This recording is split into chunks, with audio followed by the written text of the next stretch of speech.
So we're going to look a little bit at the working class occupation and values that's going on during this period of the late 19th century. So approximately 80% of the population is going to be considered working class. That basically means that they do physical labor on a day-to-day basis, and they're not going to have any personal servants within their household.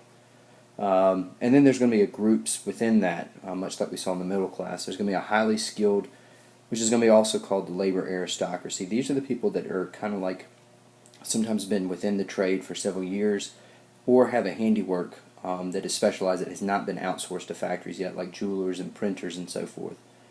And oftentimes these upper class or upper working class have very similar values to that of the middle class values that we saw previously.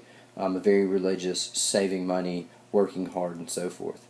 Then below them we have the semi-skilled.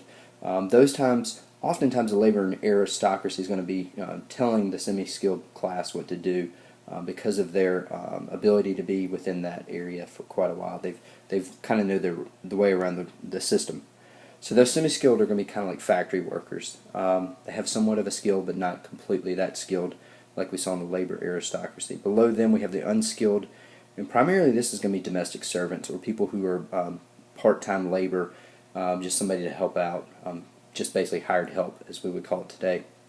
And then another group within that unskilled, or rather not necessarily completely unskilled, is going to be the sweated industries, and that's very similar to that putting out system that we saw in cottage industry that we saw previously, where people brought maybe a plate or something to be embroidered, and women on their part-time would create a finished product and have somebody buy it from them.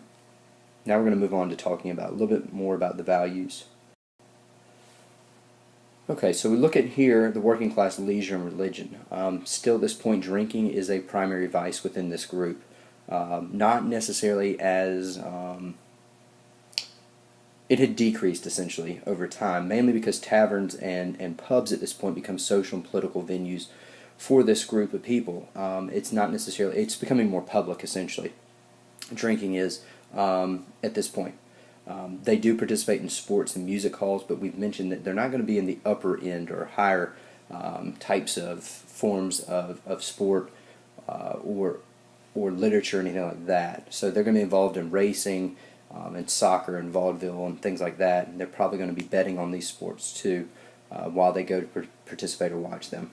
At this point, church attendance across the board for the working class has been declining as urbanization has increased. So more and more people feel as if the established churches are kind of run by the same political authorities that make the decisions at the highest levels in politics. And so there's a lot of distrust within the churches. That's going to be a little bit different, though, when we see the Irish Catholic as they live in Britain, because it's dominated by Protestants. So they're going to actually hold on to their religion there because it seemed as an escape with the Irish Catholic. And also you'll see that with the Jewish synagogues in Russia, because they're Eastern Orthodox or Russian Orthodox at this point.